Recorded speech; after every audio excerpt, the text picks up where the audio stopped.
Have you ever wondered about the real differences between groove, pocket, and feel in guitar playing? Today I'm taking a closer look to clarify these terms and give your playing a rhythm boost. Rhythm and lead players, don't miss this one. Hello and welcome, friends, to this episode of the Play Guitar Podcast. I'm Lee, and this is the podcast that's determined to make you a better guitar player. No matter if you are just starting out or you've been playing for years, this is the show that will help you become the guitarist that you always wanted to be. If you're new here, make sure you subscribe to the podcast and check out the description for all of the links from the show. Welcome, everyone. How are you doing today? We're going to be talking about groove, feel, and playing in the pocket.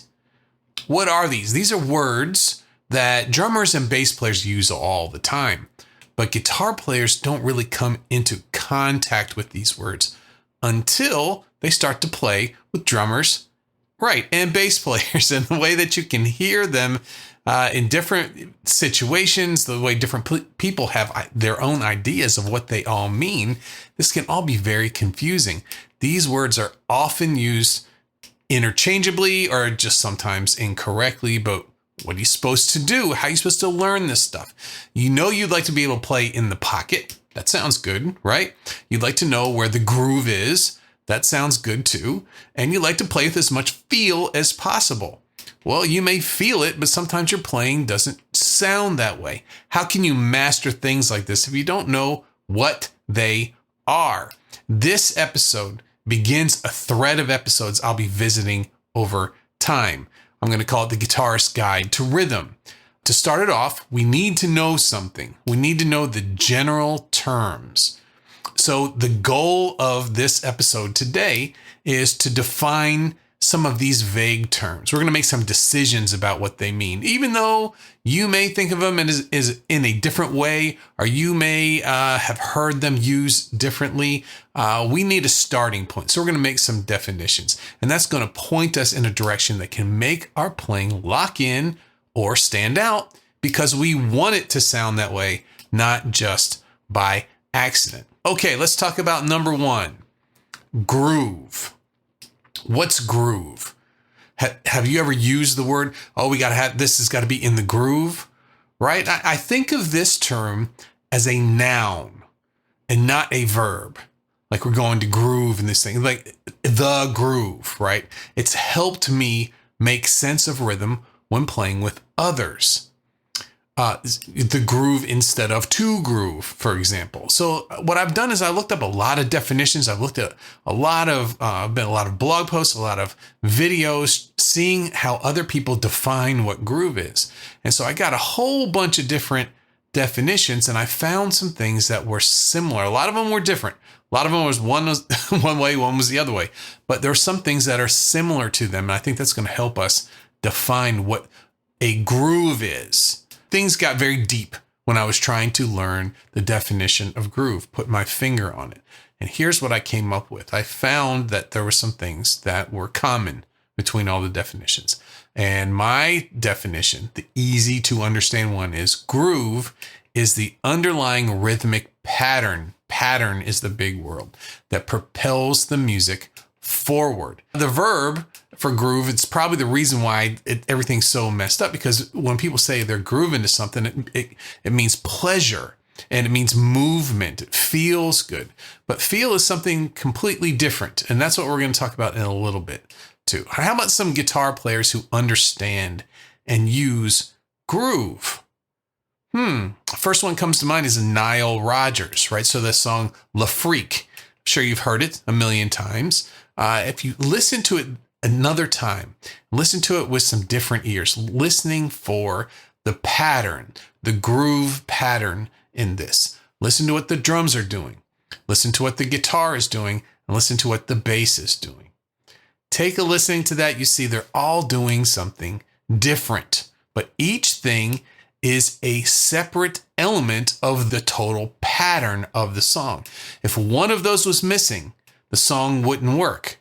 It's very important. How about Mark Knopfler, Sultans of Swing? The way that the guitar sets off the bass and the drums, but they all work together, is incredible. John Mayer, he uses not just his chordal elements on the guitar, but uses it as a percussive element as well that all fits in with the total package. And Prince was, to me, one of the best one for orchestrating, using the guitar as a rhythm instrument. Listen to Musicology, listen to a whole bunch of different ones. Also, 2-guitar bands.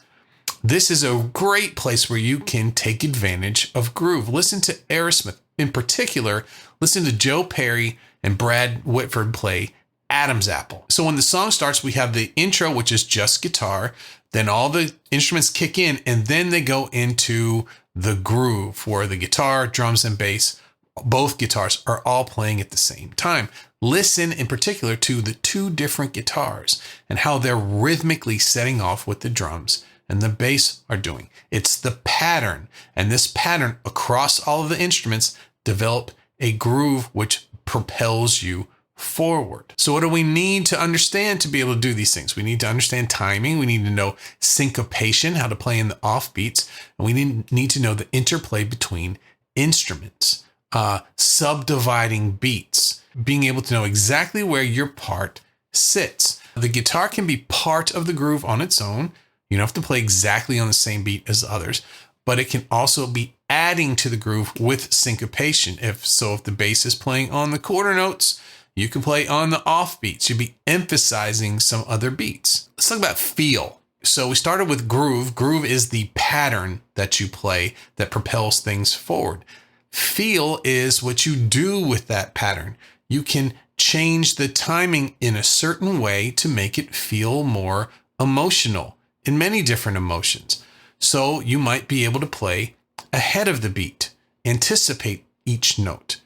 You might be able to play behind the beat, lag, make it feel lazy. And you can also play on the beat, but right on there to make sure that you're right in time. And for each of those, that before or after, playing before the beat or after the beat, you can vary how long you do that. You can play way before the beat or just a split second before the beat.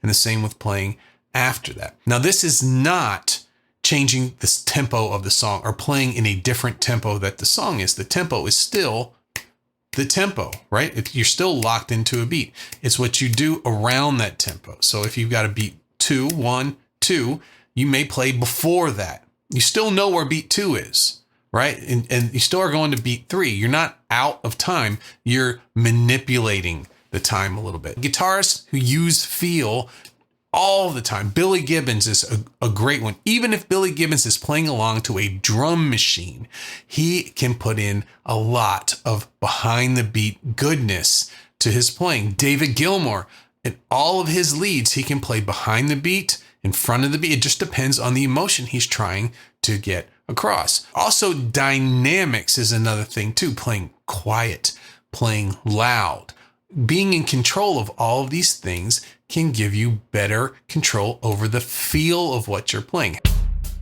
First, I'm going to play behind the beat. 1, 2, ready, go.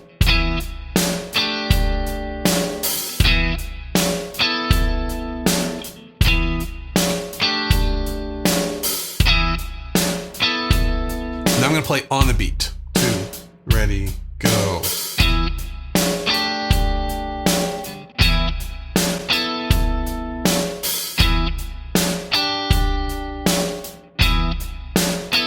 Now we're going to play in front of the beat.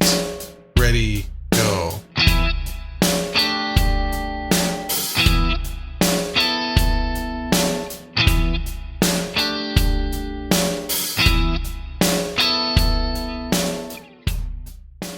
Okay, so we talked about groove, and the important thing about groove is the pattern and adding to the pattern depending on what instrument you're playing. And then we talked about feel, that's changing things, manipulating the time, playing a little ahead of the beat, a little behind the beat, or right on the beat, depending on what emotion that you want to put into it.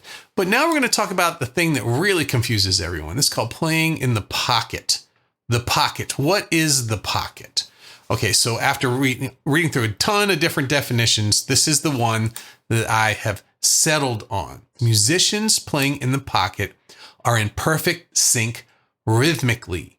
They're locking into the groove. You hear solid as a word that's used for this a lot. Here's the reason we did groove first and then feel second, right? So feel is the adjustments you make to get the emotional impact. It playing in the pocket is that everyone's doing it together. So even though if your beat is 1, 2, 3, 4, if the drums and the bass are laying a little bit behind and the guitar player comes right in on 1, that's not playing in the pocket.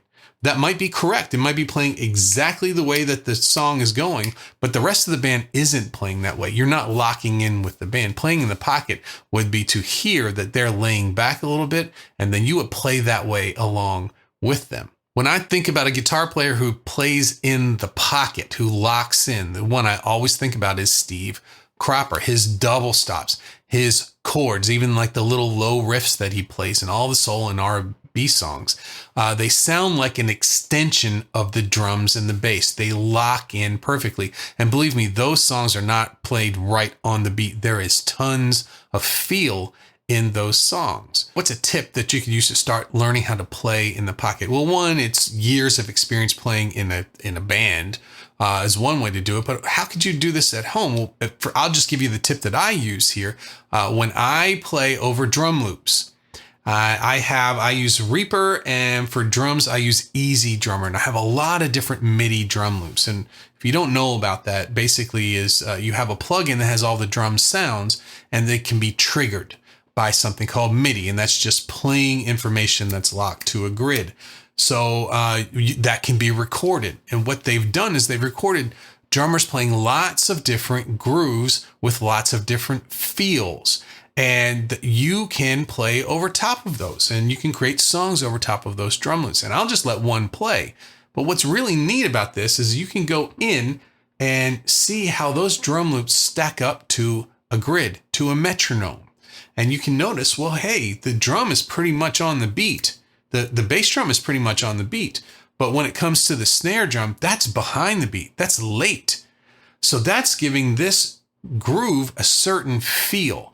Okay, it's got a lazy snare into it. So it's got a little tension in there, but it's still in time, still playing in time.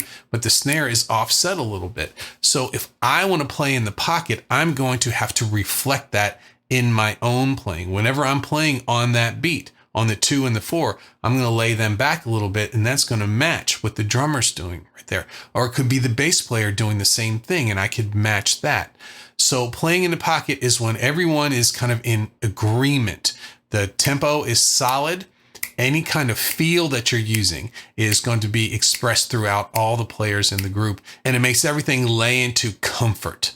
It feels comfortable playing, and it feels comfortable to listen to as well. So how can we remember all of this? Well, I just made a little sentence that uses all three of these terms in a way that we defined today. I think it makes it easy to think of these things in a certain way. Now, remember, you're going to go online, you're going to talk to other people. Everybody has their own idea of what groove, of what feel, and what playing in the pocket means to them. And that's fine. If they get the same results and think of it a different way, that's okay. But for me, I'm trying to help a lot of people and help myself organize these things too. And I think this is the smartest way to look at it. So here's a sentence that uses all three of them in a way that we've come up with here. Let's say that the band is playing a funk groove, and that has a behind the beat, a dragging feel to it. And the rhythm guitarist is locked in the pocket to that feel. How about that? There's all three terms in a sentence and you can visualize that as you hear it.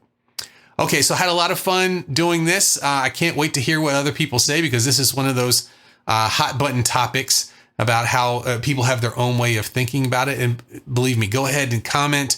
I love to hear how everyone thinks differently about groove, feel, and playing in the pocket. If you are having struggles with your chords, if they're not coming out clear, if you have buzzing and all of those different things, I've got a free guide for you. It's called My Guide to Clear Sounding Chords, and you can get it over at playguitaracademy.com/chord guide. I had a great time hanging out with you today, and I'm going to call it. That is a wrap. Thanks for joining me today for the Play Guitar podcast. Make sure to hit the button below to subscribe to the show. And if you have benefited from this podcast, please leave a favorable Apple Podcast iTunes review. It's the best way to make sure we get this very valuable content to more guitar players around the world. And if more help, structure, and results in your guitar playing sound good to you, what are you waiting for? Play Guitar Academy is here. You can join the world's most exciting and carefully planned guitar system.